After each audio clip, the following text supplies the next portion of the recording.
आज की कहानी है मित्रों का महत्व। एक छोटी नदी के किनारे एक पेड़ पर एक तोता रहता था। कुछ समय बाद एक मैना भी वहीं पास के एक पेड़ पर घोंसला बनाकर रहने लगी।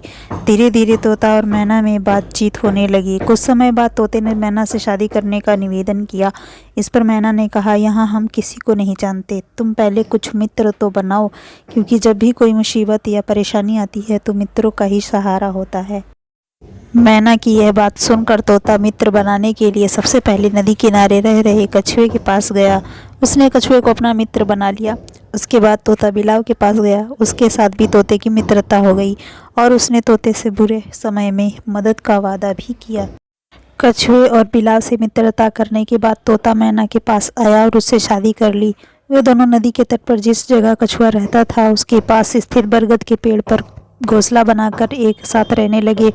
कुछ महीनों बाद मैना ने बहुत सुंदर बच्चों को जन्म दिया। तोता और मैना बहुत खुश थे।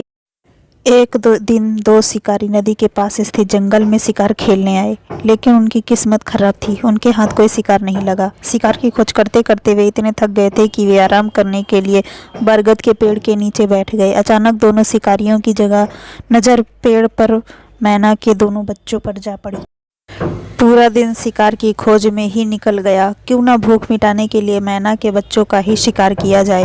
एक शिकारी ने दूसरे शिकारी की ओर देखते हुए कहा, बात तो तुम सही कह रहे हो, मेरे पेट में भी चूहे दौड़ रहे हैं, लेकिन अभी अंधेरा हो चुका है, क्यों न पहले आग जला लिया जाए। दूसरे शिकारी ने कहा।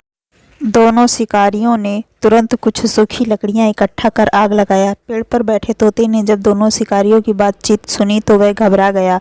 वह बिना देर किए बिलाव के पास पहुंचा और उससे सारी बात बताई। बिलाव ने उसे दिलासा दिया और तोते के साथ चल पड़ा।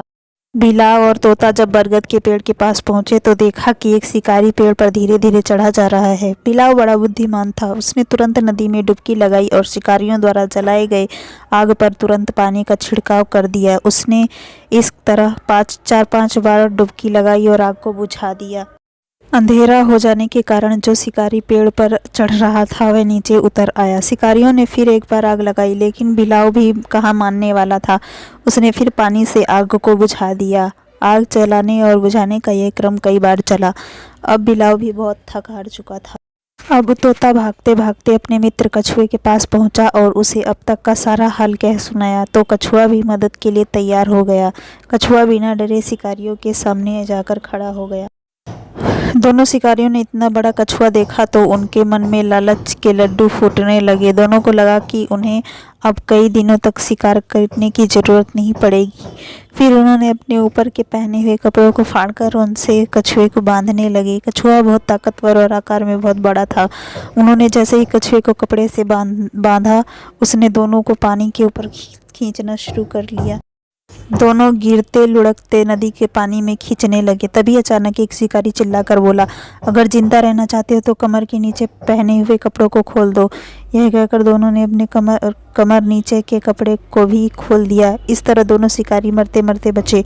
दोनों शिकारी भूखे पेट ही बिना शिकार घर लौट गए। इस तरह तोते के मित्रों की वजह से मैना के बच्चों की जान बच पाई। सीख, जीवन में कुछ अच्छे मित्रों का होना बहुत ज़रूरी है। जब भी कभी मुसीबत का समय आता है तब मित्र ही मदद करते हैं। ऐसा व्यक्ति जो आपका बहुत अच्छा मित्र होने का दावा तो करता है, लेकिन मुसीबत या समस्या आने पर आपसे किनारा कर लेता है, वह कभी आपका मित्र नहीं हो सकता।